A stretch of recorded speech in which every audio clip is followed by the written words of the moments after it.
अस्सलाम वालेकुम। कैसे हैं दोस्तों? सब ठीक हैं? सब खैर खैरियत से होंगे।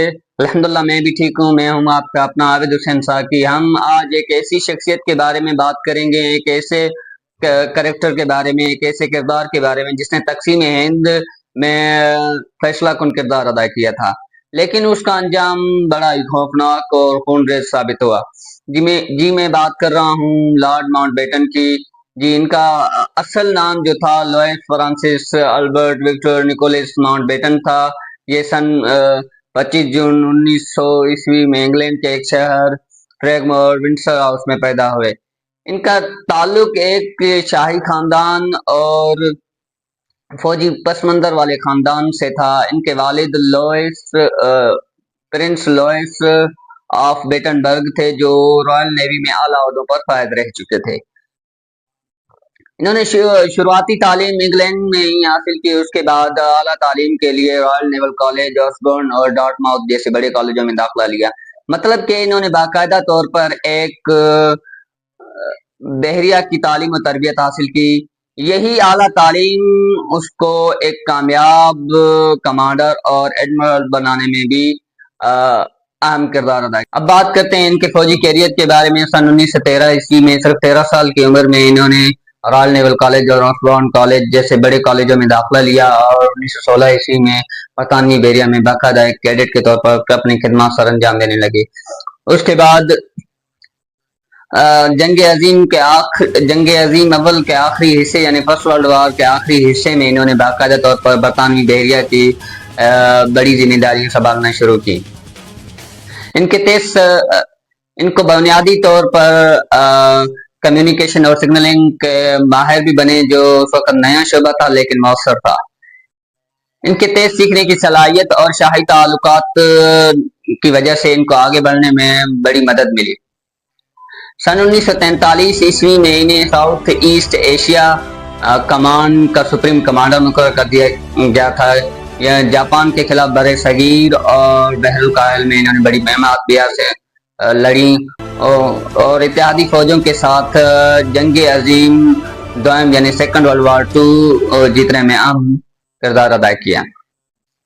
यानी जो इट मीन्स जंग अजीम अव्वल में इन्होंने अमली तजर्बा हासिल किया और जंग अजीम 2 यानी सेकंड वर्ल्ड वॉर 2 में इनको बाकायदा एक कमांडर के तौर पर जाहिर किया था। और दूसरी तरफ हिंद के अंदर आज़ादी की तहरीकें बड़ी जोर से चल रही थी। सिविल नाफरमानी का भी सामना था, सिविल बगावतों का भी सामना था और बरतानिया को ऐसे रहनुमा की जरूरत थी, एक ऐसे एडमिनिस्ट्रेटर यानी मुंतजिम की जरूरत थी जो बड़े तेज फैसले कर सके।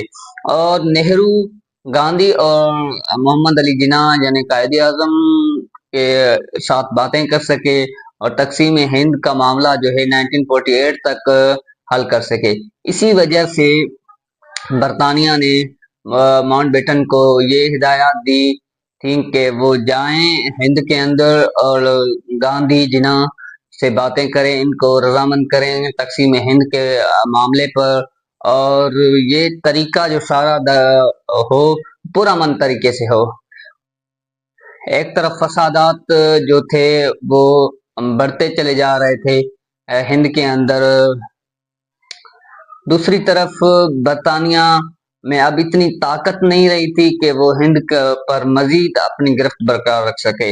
और बरतानिया यही चाहता था कि मैं दुनिया को ये दिखा सकूं कि मैंने एक अपनी बड़ी कॉलोनी को पुरअमन तरीके से आज़ादी दी थी।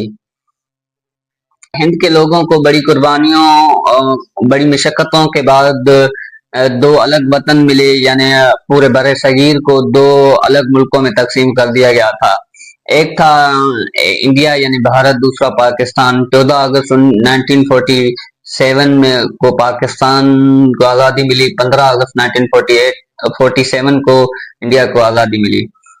पहला जो गवर्नर जनरल था भारत ने वो लॉर्ड माउंटबेटन को ही मुकर्रर कर दिया था। यही जिम्मेदारी 21 जून 1948 तक लॉर्ड माउंटबेटन ने संभाली थी। दूसरी तरफ जो गवर्नर जनरल था वो कायदे आज़म मोहम्मद अली जिन्ना को मुकर्रर कर दिया गया था।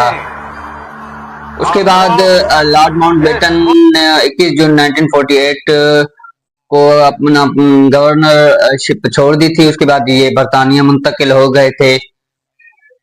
इनका जो मुतनाज़ा पहलू था वो यही था, इनको बिलाखिर ये जरूर समझा जाता है कि वो एक बेहतर मुंतजिम जरूर थे, यानी एक्सपर्ट एडमिनिस्टर जरूर थे, लेकिन उनकी जो मनफी चीजें थी वो यही थी कि उन्होंने तकसीम हिंद का जो मसाला था वो जल्द हल कर दिया था। यानी उसमें बड़ी जल्दबाजी की थी, जिससे बड़े लाखों लोगों की जानें का ज़ियान हुआ और लोग हिजरत करने पर मजबूर हुए। और आज जो हालात हैं इंडिया और पाकिस्तान के, जो थोड़ी थोड़ी बातों पर जंग पर उतर आते हैं और जंग जैसे बड़े हालात पैदा होते हैं, और उनके अंदर जो दिल के अंदर जो नफरत का बीज है वो इसी जल्दबाजी के फैसले की वजह से है।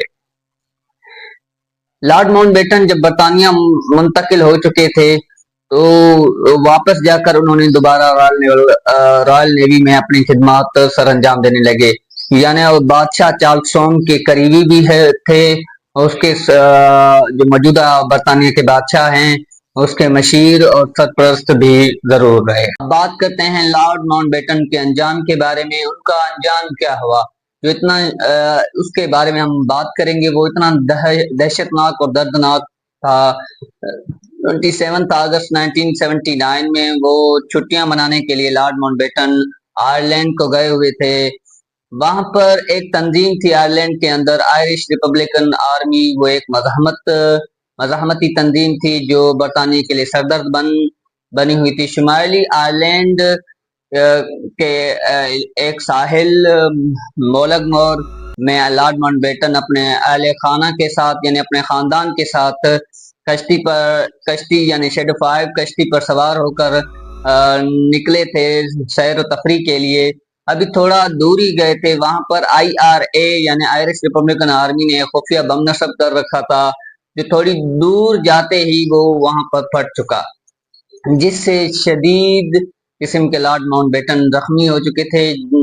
जो इतनी शदीद जख्मी हुए थे वो उसका दर्द बर्दाश्त न कर सके, वो उसी वक्त जाँ बहक हो गए। उसके साथ उसके दो साथी और भी जाँ बहक हुए। कुछ तरात के मुताबिक उसकी बेटी भी जाँ बहक हुई थी और कुछ लोग जख्मी भी हुए थे। यानी जो एक ऐसा बेहतर मुंतजिम यानी एक्सपर्ट एडमिनिस्ट्रेटर था, उसका अंजाम इतना दर्दनाक और खूनरेज साबित हुआ, कोई नहीं जानता था। आखिर यही अंजाम हुआ लॉर्ड माउंटबेटन का, यानी जिसने बड़ी बड़ी जिम्मेदारियां संभाली लेकिन वो एक मज़ाहमती तंजीम के हाथों मारा गया।